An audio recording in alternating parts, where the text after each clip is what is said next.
This is interesting. I'm at the toilet area on the Kurua. Stick pushed down here, laid down, barkless,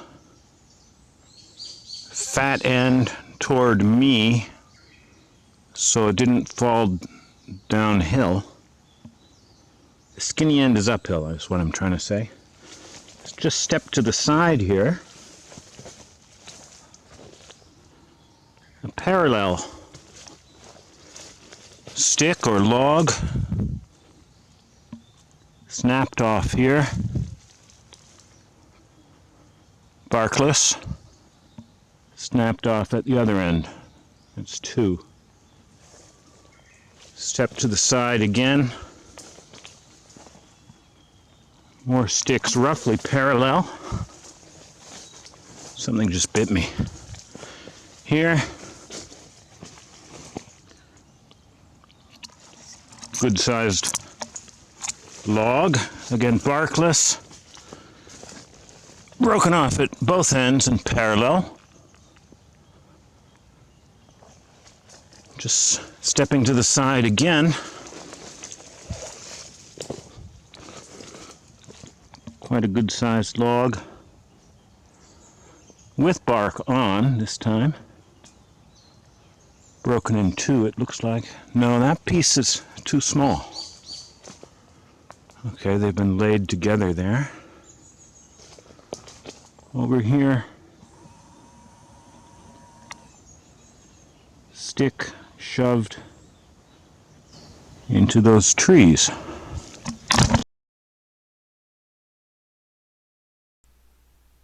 Yeah, only on this channel is it world news, breaking world news when someone goes to the toilet. Speaking, of course, of the now suspected latrines of the 1,300-year-old castle that we found, kind of right in our own backyard. And the latrine area, of course, is up here at the head of our fortified creek/moat, enriching that moat and enhancing its defensive value, as was done in Europe. Garderobe toilets sometimes dropping straight into the moat. Yeah, something bit me very hard there. It was biting me all over through my shirt, and then finally it got me on my neck and on my bare neck, and I convulsed, and the camera malfunctioned.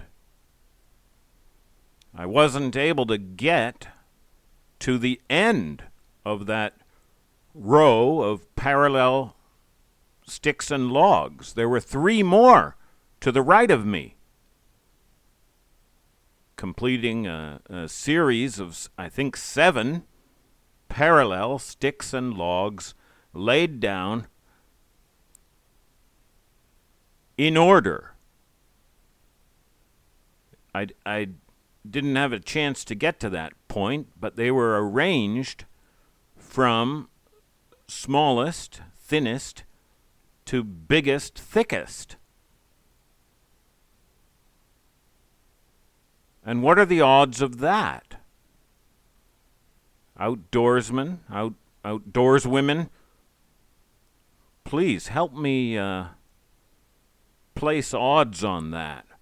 Factoring in, don't forget, you have to factor in, too, the barkless stick jammed in between those trees. It's all one piece of an arrangement, I guess. And then you have to factor in what I found in one of the toilets. There are 6 toilet pits, 6 I've found, which might give us an idea of the size of the garrison. So many toilets needed for so many soldiers by bylaw or health inspector. I swept all of them and a large piece of ground with my metal detector, and Yeah, found nothing. Yeah, too bad, but not all that surprising. 7th century, metal was pretty rare and pretty valuable. It wasn't just thrown away. I was hoping it might be dropped in the toilet and missed, but yeah, nothing was just thrown in those toilets. Nothing metal. Now, I did make another little castle discovery. I'm up above the toilet area. Up the mountain, not up the steps, up the mountain. And there's a structure's worth of stone rubble up here. Every step was wobbly stones, wobble wobble on top of stones. Stones on stones. Way too many for just a wall. So I think there had to be a redoubt or a blockhouse here. Perfectly positioned to guard the pass to the rear of the mountain. I'll have to go back when the greenery has died down and when the place is unoccupied. You see, while I was up here, I felt a hostile or unwelcoming presence. I didn't see anything yet or smell anything, but yeah, I felt that I was not wanted. So I didn't stay. I turned around, I left. I'm a lover, not a fighter. All right, in one of the toilet pits, some stuff was there that was not there 3 weeks ago. 3 weeks ago, I took the professor on a tour, and we examined those toilets. You remember? I told you about that. We looked at them together. Long and hard we looked in those toilets, including the very toilet that I'm going to show you. Whoever left stuff in this toilet pit, he did it in the last 3 weeks. Okay? Well, let's come on and look in the toilet with me. Okay, what I take to be the base of this structure is right here. We have this curved short stick. It's barkless. And this barkless pole. Stick as straight as a pole. It could be a walking stick with the end broken off here. Maybe so it fits nicely with the curved stick. All right, let's pan up the pole. The other end, now in the toilet pit, meets with other barkless sticks and makes an X and a pretty good A shape. Now, this end of that other X stick is underneath a rock. Underneath a rock. And then, to the right of this rather stout, barkless stick lying in here with a rock on top. Balanced on top. Dare I say, placed on top. Like a cherry on top. Again, outdoorsmen and women, what are the odds of totally natural forces creating this arrangement? What are the odds? And then please, you have to multiply these odds by the odds of that row of parallel sticks and logs arranged by size. Because the two installments, arrangements, are right here. They're both right here in the same place. Whoever did this had, well, he had hands and opposable thumbs and some intelligence and some kind of aesthetic. It seems to me no bird is big enough to do this, and a monkey couldn't do it. Some of those logs were pretty big. Now, we can't rule out humans. The scale here is not beyond human strength. Not here. It's not beyond my strength. I could have made this.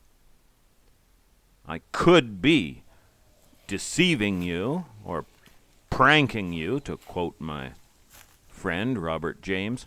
That could be a logical possibility for you,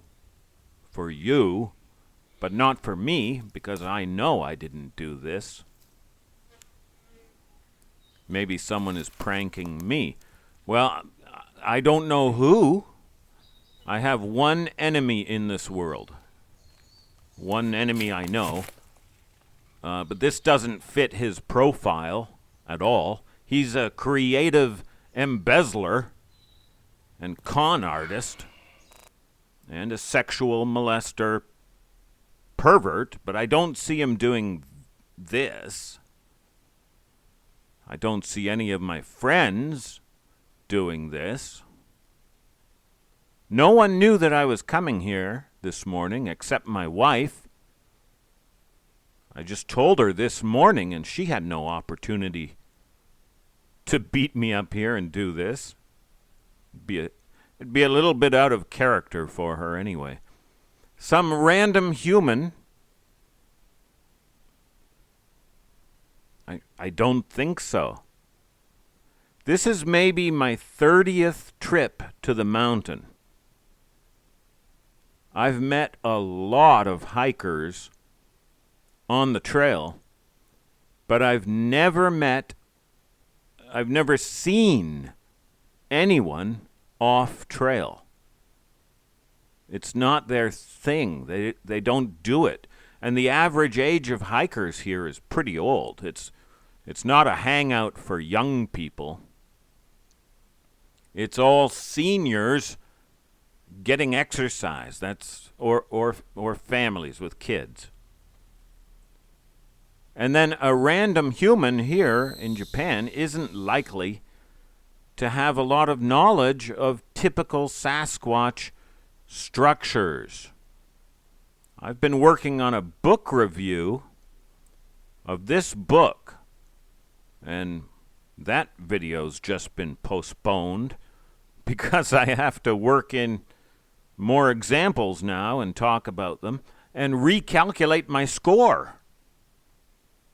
My score of how many near-identical structures I've found here in Japan, matching those in this really excellent book.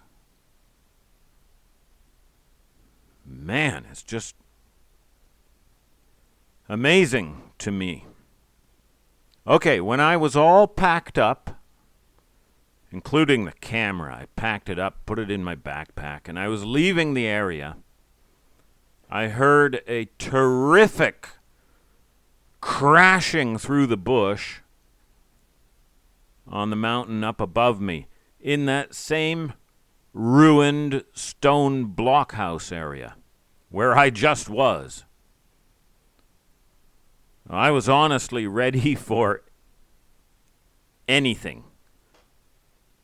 Like anything. And I was simultaneously relieved and maybe a little disappointed to see 3 wild pigs, a sow, and 2 young ones just charging across there. And the sow was making a point. After their charge, she stopped and gave me a dirty look. Then they went back into the bush, and I just listened to them eating for a while. They were ripping up vegetation and chewing on it. That's how close they were. I could hear all of that. Me with my metal detector, my only means of defense.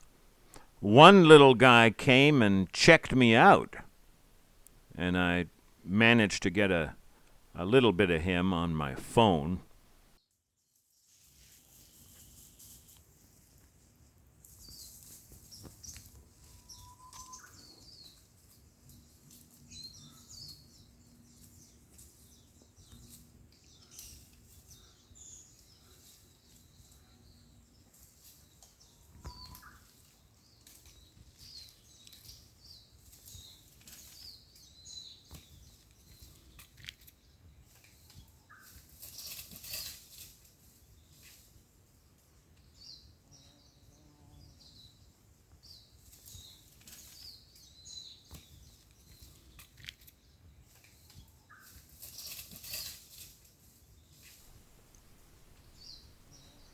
Well, after that, the mother led her family away in single file back to the blockhouse ruins.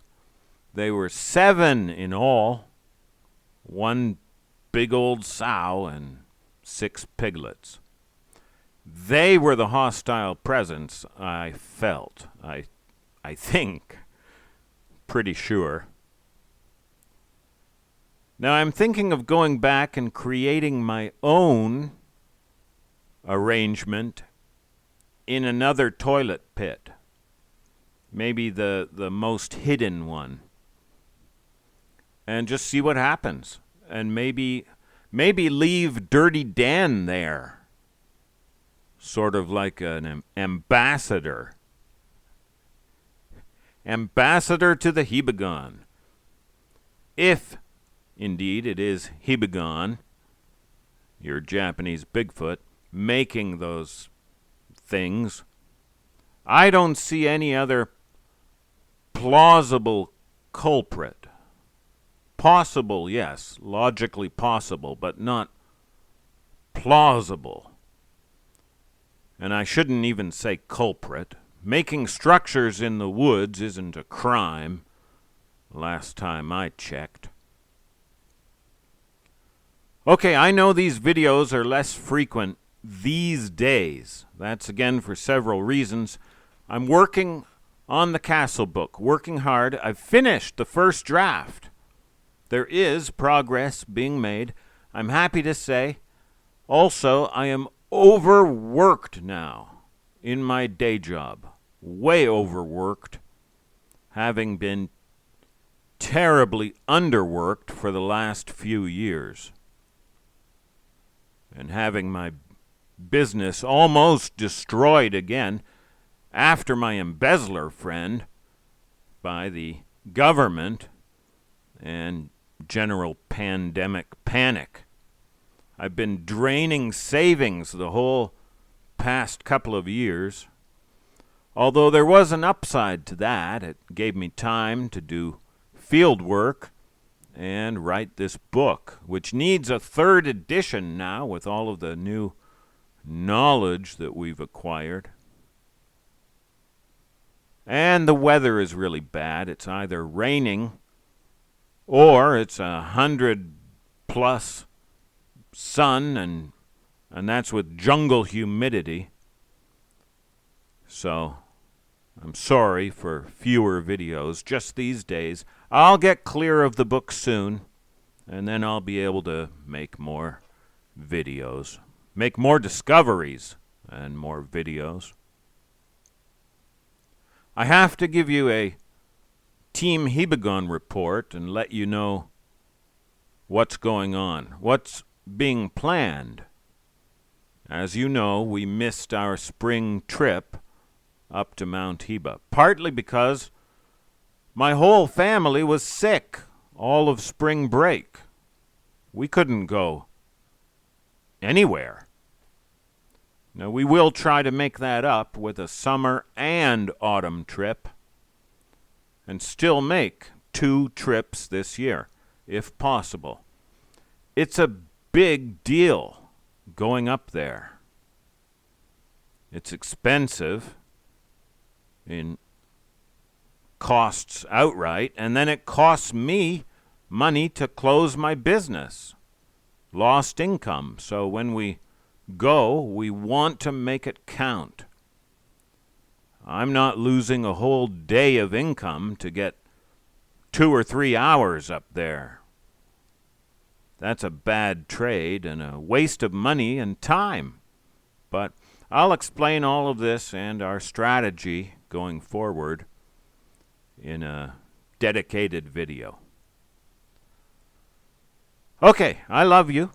If anyone wants to be acknowledged and thanked before all the world in this castle book and in all of my books, including Hibagon Japanese Bigfoot, the 3rd and final edition, the ultimate edition, and get all of my books, past, present, and future, for free to read in PDF form.